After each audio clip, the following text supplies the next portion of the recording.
ஏழாம் இடத்தில் செவ்வாய் பகவான் இருந்தால் சில ஆன்மீக பரிகாரங்களை பார்ப்போம்.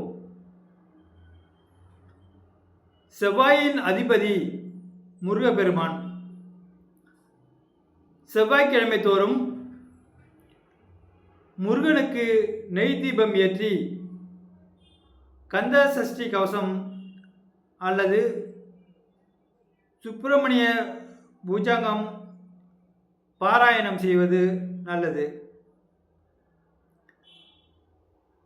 மயிலாடுதுறை அருகில் வைத்தீஸ்வரன் கோயில் சென்று செவ்வாய் பகவானை தரிசித்து சிவப்பு துணிகளை சாற்றி துவரம் பருப்பு தானம் செய்வது நல்லது.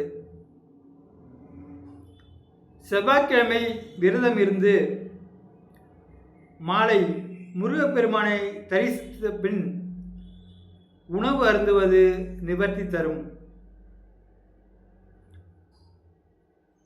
நண்பர்களே, செவ்வாயின் உக்கிரத்தை குறைக்க செவ்வாய் மற்றும் சனிக்கிழமைகளில் ஆஞ்சநேயருக்கு வெண்ணெய் சாத்தி துளசி மாலை இட்டு வழிபடலாம். செவ்வாய்க்கிழமைகளில் ராகு காலத்தில், அதாவது மாலை 3 மணிக்கு மேல் 4:30க்குள் துர்க்கை அம்மனுக்கு எலுமிச்சப்பழ தீபம் ஏற்றி வழிபடலாம்.